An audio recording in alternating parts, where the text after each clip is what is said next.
하나님 말씀은 마태복음 11장 28절에서 30절입니다. 우리 같이 읽겠습니다. 시작.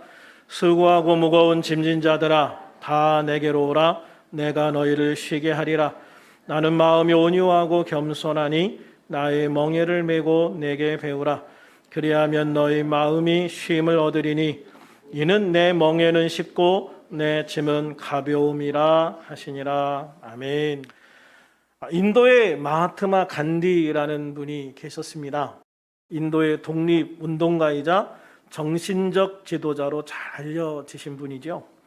간디하면 떠오르는 두 가지가 있습니다. 하나는 물레질과 또 하나는 비폭력 무저항 운동입니다. 물레질은 영국으로부터 독립하기 위해서는 경제적인 자립이 우선돼야 된다라는 취지로 영국에서 수입된 비싼 면제품을 사지 않고 스스로 배를 짜서 입자라는 운동을 벌인 거예요. 비폭력은 영국의 식민 지배에서 독립을 쟁취하되 그 방법이 비폭력적이며 온갖 핍박에 대해서 저항하지 않고 묵묵히 받아들이자라는 것을 말합니다. 간디의 무저항 비폭력 운동의 뿌리는 놀랍게도 예수님의 산상수훈입니다. 간디는 힌두교인이지만 신약 성경의 산상수훈을 읽고서 깊은 감명을 받아요. 그래서 이것을 자신의 삶과 인도의 독립운동에 적용하려고 무진 노력을 합니다. 이런 간디를 서방 세계에 알리는 데 공헌했던 분이 미국 볼티모어 출신 선교사님이신 스탠리 존스 선교사님이십니다. 스탠리 존스 목사는 인도의 선교사로 파송을 받아 사역을 하면서 인도의 정신적인 지도자들과 활발한 교제를 해요. 그러면서 간디의 존재를 알게 됩니다. 그의 사상과 삶에 깊은 감명을 받아서 간디에 대한 책을 저술하여 서방 세계에 큰 반향을 불러일으키게 되죠. 그러던 어느 날 스탠리 존스가 간디에게 편지를 보냅니다. 그 내용은 대략 다음과 같이 요약을 할 수가 있어요. 당신은 성경의 원리를 파악하고 산상수훈에서 무저항 운동을 만들었습니다. 그런데 산상수훈의 영향을 받았지만 그 속에서 그분을 만나지 못했습니다. 그분의 가르침인 사랑의 이론을 알면서도 사랑 자체이신 그분을 만나지 못했습니다. 성경을 통해 사람들에게 영향을 주면서도 사람들에게 생명을 전하지 못했습니다. 성경의 원리는 말하면서 그 원리 너머에 계신 예수님을 말하지는 못했습니다. 성경은 삶의 원리를 가르치기 위한 도덕책이 아닙니다. 성경은 생명의 자리로 인도해 주는 예수님의 십자가라는 다리를 소개해 주는 책입니다. 당신이 끝내 그분을 만나지 못한다면 당신은 실패자일 수밖에 없습니다. 라는 내용이에요. 간디는 예수님의 가르침에 감동을 받았어요. 그 말씀의 원리를 따라 살려고 노력했어요. 그렇지만 결국 그분은 예수님을 만나지는 못했어요. 참 안타까운 것이죠. 그런데 그런 일이 간디에게만 있는 걸까? 지금 우리에게도 많은 생각을 하게 하는 거예요.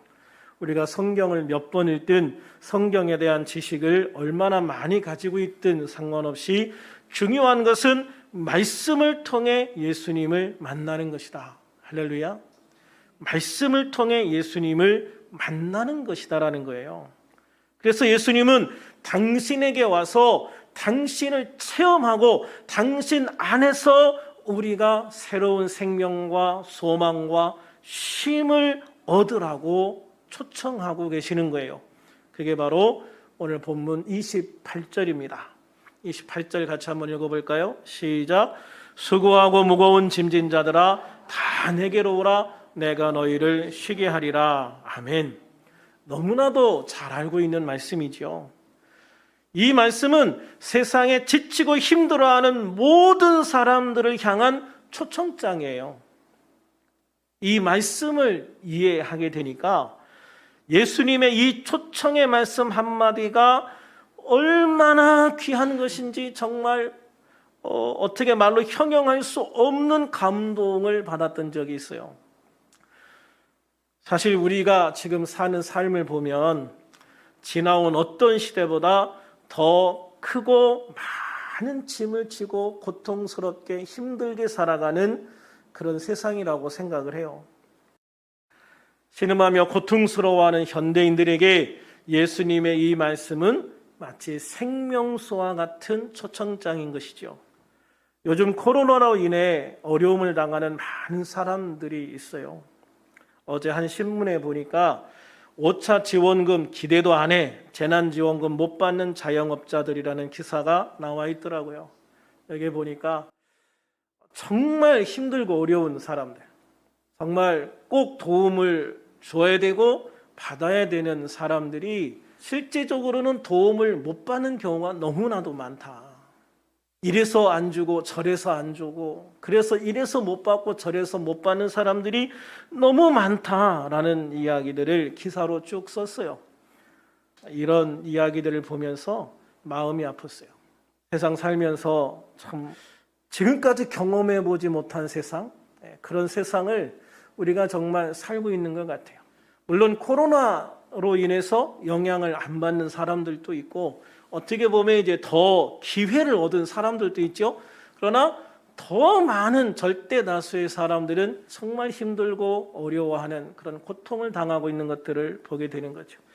이런 것들을 보면서 정말 세상 힘들고 어려운 짐들이 우리 어깨 위에 많이 얹어져 있구나. 정말 우리가 살아가기가 정말 힘들고 어려운 세상이구나 라는 생각을 하게 돼요. 그것뿐입니까? 코로나 전국에 맞물려서 취업할 수 없는 청년들의 아픈 이야기들도 너무 많이 올라오고 있어요. 요즘에는 청년들이 아르바이트 자리 하나 구하는 것도 하늘의 별 따기라고 그러더라고요. 직장에 취직을 해도 마찬가지죠. 다른 동료들보다 뒤떨어지지 않기 위해서 노력해야 되고 많은 사람들과의 관계 때문에 힘들어하는 경우도 많고 세대 차이 때문에 힘들어하기도 하고 빠르게 변화되는 사회에 적응하기 위해서 고분분투하며 힘들어하는 경우도 많이 있어요. 심지어 가정에 들어와도 마음 편히 쉬지 못하는 경우들이 많죠. 아니 오히려 가정 안에서 더 힘들어하는 경우들도 많이 있습니다. 그렇다고 우리가 최선을 다한 만큼 언제나 그 결과가 우리의 기대를 따라주느냐? 사실 그렇지도 않은 경우들이 많죠. 만일 우리가 노력한 만큼 보상이 된다면 그 기쁨을 생각하고 힘을 낼 수도 있지만 우리가 최선을 다했음에도 세상이 너무나 큰 실망과 허탈감을 줄 때 우리의 심신은 더 힘들고 지치게 되어져 있어요. 그런데 그러한 세상의 짐을 잔뜩 지고 허리가 꼬부러져서 피지 못하고 있는 그러한 세상의 수많은 사람들에게 주님이 말씀하시는 거죠. 수고하고 무거운 짐진 자들아 다 내게로 오라. 내가 너희를 쉬게 하리라. 수고하고 무거운 짐진 자들아 다 내게로 오라. 내가 너희를 쉬게 하리라. 할렐루야. 우리를 초대하시는 우리 주 예수님은 바다와 같은 넓은 마음을 가지고 계시기 때문에 아무리 큰 아픔이나 문제를 가지고 있어도 다 받아주십니다. 예수님의 사랑은 너무나도 크고 인간에 대한 이해가 깊으시기 때문에 아무리 슬프고 괴로운 사람들이 찾아와도 주님의 사랑으로 다 끌어안아 주시고 포용해 주시고 용납해 주시죠. 그렇기 때문에 예수님께 나온 사람들은 주님 안에서 진정한 쉼을 누릴 수 있는 거예요. 전에 제가 상담을 배우고 자격증 받는 과정에서 야간에 상담을 했던 적이 있어요. 전화 상담소인데 야간에 저녁 8시부터 이제 11시까지 야간에 상담을 해주는 그런 일들을 제가 몇 달 동안 한 적이 있거든요. 근데 밤에는 사실 전화가 잘 안 오는데 전화가 오면 심각한 문제예요. 그리고 굉장히 대화가 길어져요. 한 번은 제가 이제 인수인계를 하고 한 10분 정도 지난 다음에 바로 전화가 왔어요. 그분하고 전화 통화를 끝낸 게 11시예요. 8시 조금 넘어서 전화가 와가지고 밤 11시까지 통화를 했다고요. 수화기가 정말 너무 뜨거워가지고 손에 잡기가 어려울 정도로 그런 장시간 통화를 했는데 그 전화를 끊을 수가 없었어요. 그리고 그 전화를 그분이 끊으면서 그런 이야기를 하셨어요. 제가 제 인생이 오늘이 마지막 날이라고 생각을 했는데 내일 하루 더 살아보겠습니다. 우리가 살아가다 보면 너무 힘든 사람들이 많아요. 너무 아픈 사람들도 많고 너무 괴로운 사람들도 많아요. 그런데 그런 분들 이야기를 하다 보면 자기 얘기를 들어줄 사람이 없어요. 누구 하나 자기 얘기를 할 사람이 없어요. 그렇게 오랫동안 자기 얘기를 들어줄 사람이 없는 거예요. 결국 혼자 그 아픔을 꼭 싸매고 괴로워하고 고통받다가 혼자 자기 인생을 그냥 끝내버리는 사람들이 너무 많은 거예요. 그래서 제가 그분하고 전화를 끊기 바로 전에 그런 이야기를 했어요. 예수님을 믿어보시라. 예수님 믿어보세요. 그러면 예수님을 통해서 받는 위로가 저를 통해서 받는 위로보다 훨씬 더 클 거예요. 그냥 그 말밖에 해줄 수 있는 말이 없었어요. 제가 8시 10분부터 11시까지 통화하면서 제가 했던 말은 거의 그게 다예요. 거의 그분 혼자 이 얘기를 하셨고요.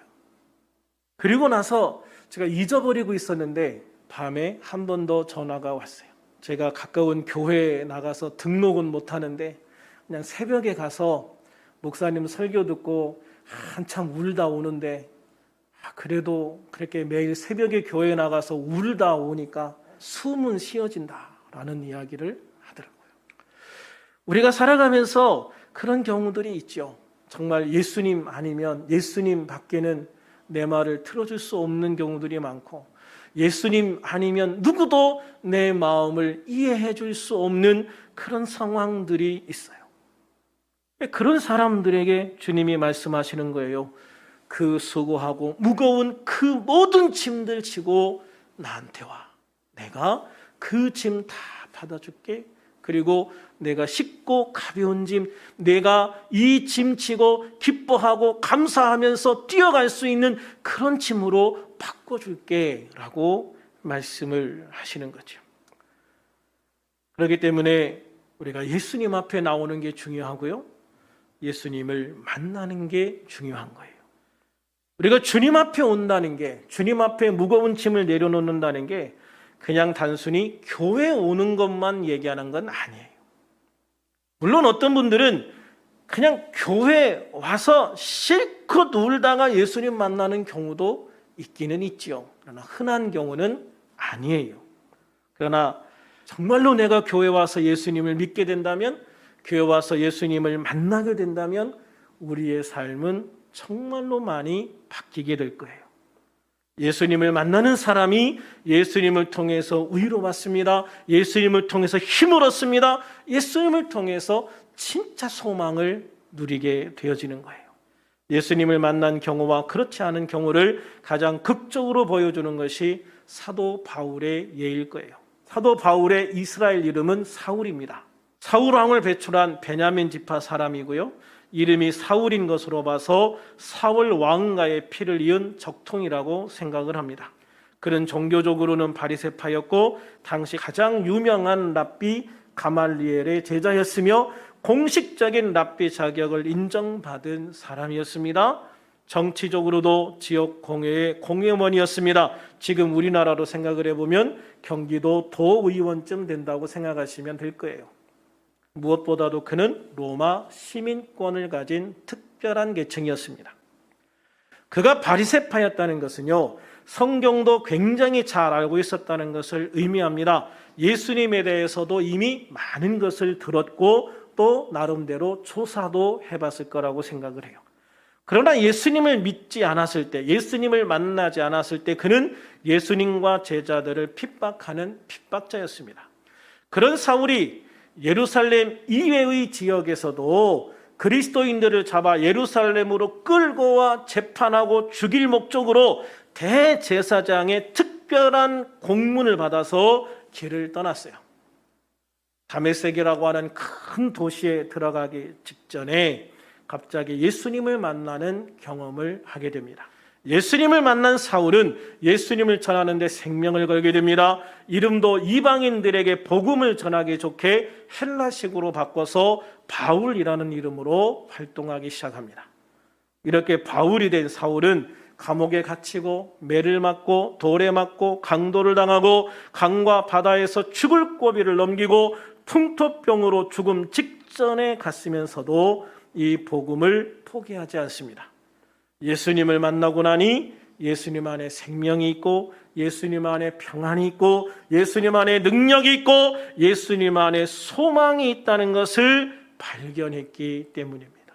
전 우리들도 예수님의 초청을 받고 예수님 앞에 왔다면 바로 바울과 같은 이런 소중한 것들을 발견하고 그 모든 것들로 우리 안에 채워질 수 있는 그러한 하나님의 백성들이 될 수 있기를 주님의 이름으로 축원합니다. 산다는 것이 황홀하다는 책의 저자 일본의 다하라 요네코 여사라는 분이 있어요. 그녀의 나이 18살 때 극한의 삶의 고난으로 자살을 결심하고 달려오는 전차에 몸을 던졌습니다. 그런데 자신이 원하는 대로 죽지는 않고 두 발과 왼손, 왼팔, 오른쪽 손가락 2개를 잃었습니다. 그녀의 신체 중에 남은 것이라고는 오른쪽 팔과 오른쪽 손가락 3개뿐이었습니다. 이전보다 더 절망적인 상태가 됐습니다. 더더욱 살고 싶은 의욕도 살아야 할 이유도 없었습니다. 이후에도 요네코는 온갖 방법으로 계속 자살을 시도했지만 남아있는 손가락 3개 가지고는 자살하는 것도 쉽지가 않았습니다. 절망의 밑바닥을 헤매던 어느 날 그녀는 선교사 지망생인 젊은 청년 아키도시를 만나서 예수 그리스도를 영접하고 새 생명을 얻게 되어집니다.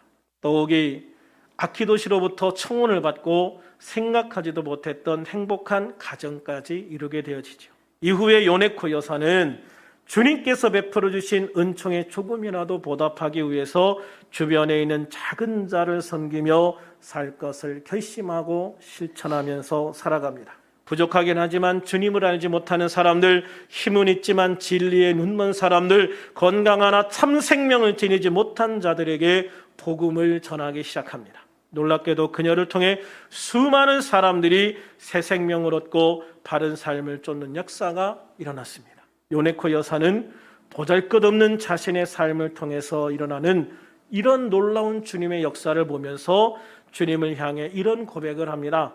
하나님, 제게는 손가락이 3개나 있습니다. 하나님, 제게는 손가락이 3개나 있습니다. 이처럼 예수님을 믿고 예수님 앞에 나와 나의 모든 짐을 내려놓았을 때 우리는 새로운 눈으로 세상을 보기 시작하고 새로운 말로 세상의 주님을 증거하게 되어집니다. 이제 내가 지고 있는 짐이 완전히 달라졌기 때문입니다. 그래서 우리가 단순히 교회를 다니는 게 중요한 것이 아니고 복음을 통해서 확실하게 분명하게 예수님을 마음으로 믿고 입으로 시인하며 영적으로 주님을 만나는 체험을 하고 성령 받은 성령 충만한 그리스도인이 되는 것이 중요한 거예요. 이렇게 우리가 복음 안에서 예수님을 믿고 예수님을 만날 때 우리는 수고하고 무거운 모든 짐들을 주님 앞에 내려놓을 수 있는 거예요. 그러나 여러분, 내려놓는다는 것 자체가 엄청난 용기예요. 그렇기 때문에 믿음 없이는 나의 모든 짐을 주님 앞에 내려놓는 용기를 내기가 쉽지 않아요.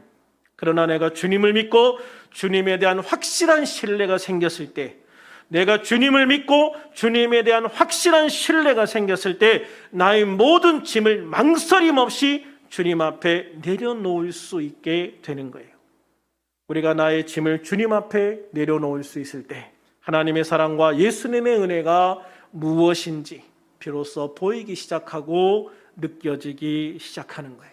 주님의 이러한 사랑과 은혜를 생각할 때면 우리가 사용하는 찬송가 91장을 흥얼거릴 때가 많아요. 슬픈 마음 있는 사람 예수 이름 믿으면 영원토록 변함없는 기쁜 마음 얻으리. 예수의 이름은 세상의 소망이요 예수의 이름은 전국의 기쁨이세. 할렐루야. 그렇습니다, 여러분. 예수님의 이름은 세상의 소망이고 천국의 기쁨이에요. 그렇기 때문에 우리가 예수님 안에 거하면 영원토록 변함없는 기쁨을 얻게 되어질 줄로 믿습니다. 그러므로 세상에서 멸시받고 조롱받는 사람들, 힘들고 고통받는 모든 사람들, 두려움에 떠는 사람들, 낙심하고 방황하는 사람들, 슬픈 일에 마음이 무너져 내리는 사람들, 병 때문에 고통받는 사람들, 모두 우리를 고치시고 참 평안과 참 안식을 주시려고 우리를 초청하시는 주님의 음성을 듣고 주님 앞에 나와야 될 줄로 믿습니다. 우리 주님께서 우리를 부르시는 가장 귀한 초청장, 수고하고 무거운 짐진 자들아 다 내게로 오라, 내가 너희를 쉬게 하리라. 어떤 인종적인 차별도 없습니다. 빈부의 차별도 없습니다. 배우고 못 배움의 차이도 없습니다. 남자 여자의 차이도 없습니다. 나이 제한도 없습니다. 그가 누구든 어떤 사람이든 어떤 아픔을 가지고 있든 어떤 고통을 가지고 있든 어떤 슬픔이 있든 어떤 기쁨이 있든 그 모든 사람들이 다 주님 앞에 나올 때 우리 주님께서 주시는 새로운 생명, 새로운 소망, 새로운 축복, 새로운 능력, 새로운 은혜를 받고 그 무거운 짐을 내려놓고 주님 안에 주님과 함께 걸어가는 정말로 행복한 행복자가 되어질 것을 믿기 때문입니다. 그러므로 우리가 주님 앞에 나와서 주님이 주신 쉽고 가벼운 짐을 지고 주님의 손잡고 주님과 함께 뛰며 기뻐하는 소망 가득한 삶을 사는 우리들이 되어서 우리 주님이 주시는 최선의 삶과 최고의 삶을 살아가는 우리들이 될 수 있기를 우리 주 예수님의 이름으로 축원합니다. 할렐루야. 살아계시고 역사하시는 주님 감사합니다. 이 세상에 그 무엇보다도 더 소중한 우리 주 예수님의 이름, 우리가 그 예수님의 이름을 믿고 살아갈 수 있는 것 하나만으로도 얼마나 귀하고 감사한지 모르겠습니다. 주님은 우리를 초청하십니다. 수고하고 무거운 모든 짐진 자들을 향해서 내게로 오라고 말씀을 하십니다. 역사 이래로 가장 무거운 짐을 지고 세상에서 방황하고 고통받고 있는 이 시대의 모든 사람들을 주님이 초청하십니다. 죄의 짐을 진 자들도 초청하시고 세상에 슬퍼하는 자들, 고통당하는 자들, 아파하는 자들 그 누구도 주님 안에 예외 없이 초청하시고 있습니다. 우리는 그 주님의 은혜 가운데 나와서 주님이 주시는 쉽고 가벼운 짐을 지고 주님 안에 참된 안식과 생명과 기쁨과 소망을 누리는 하나님의 자녀들이 되어질 것을 간절히 소망합니다. 주님, 이번 한 주간에도 우리에게 힘 주시고 능력 주시고 은혜를 더하여 주시옵소서.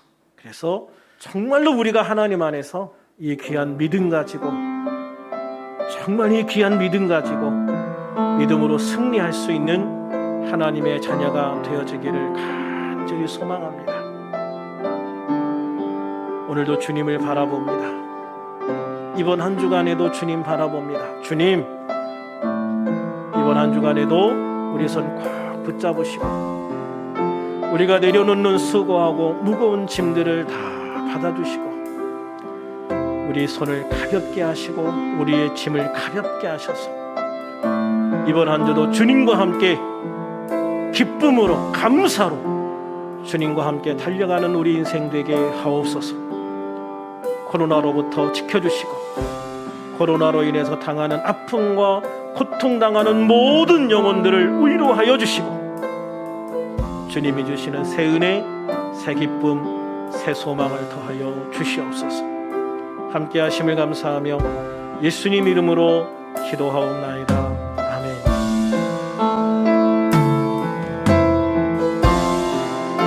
주님 다시 오실 때까지.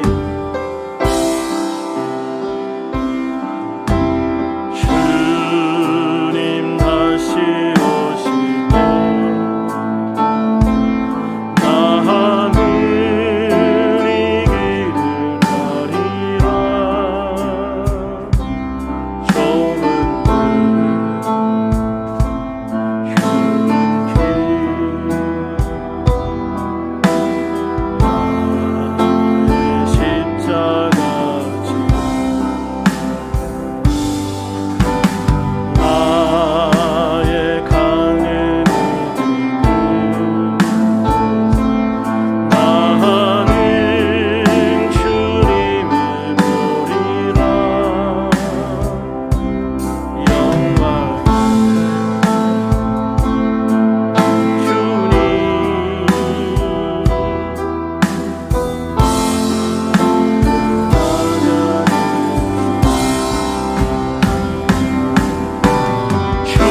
주님 다시 오실 때까지 나는 일어나 달려가리라. 주의 영광 온 땅 덮을 때 나는 일어나 노래하네. 내 사모하는 주님 온 세상 그두시라. 내 사모하는 주님 영광의 왕이. 우리 다 같이 일어나서 주님 다시 오실 때까지 주님 다시 오실 때까지 나는 일어나 달려가리라. 주의 영광 온 땅 덮을 때 나는 일어나 노래하네. 내 사모하는 주님 온 세상 그두시라. 내 사모하는 주님 영광의 왕이시라.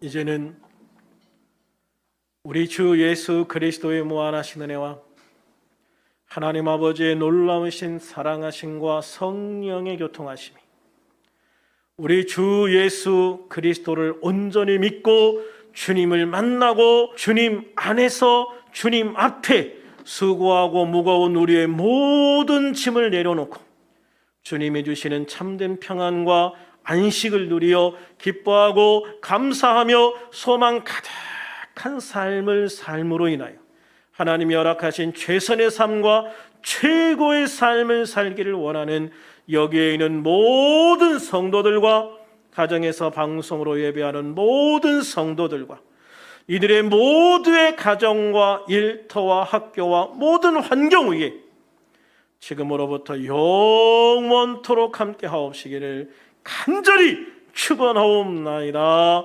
아멘.